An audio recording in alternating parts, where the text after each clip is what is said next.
bir işe ulaşdy. Deňim duşum got şeňitler. Her kim bir işe ulaşdy. Hak her kime bir yol verdi. Her kim bir borca dalaşdy. Kimler gitti hak yoluna, ýagşylyk düşdi päline, kim gylyj aldy eline, çaldy İslam dinini açdy.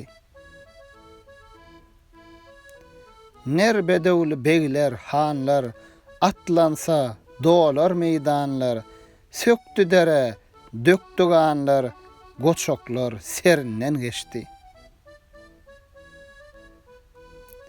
Biz istedik ulu yaran, nesip etti bizi hayran, kimi gitti eyran turan, kim isbihan tövriz açtı.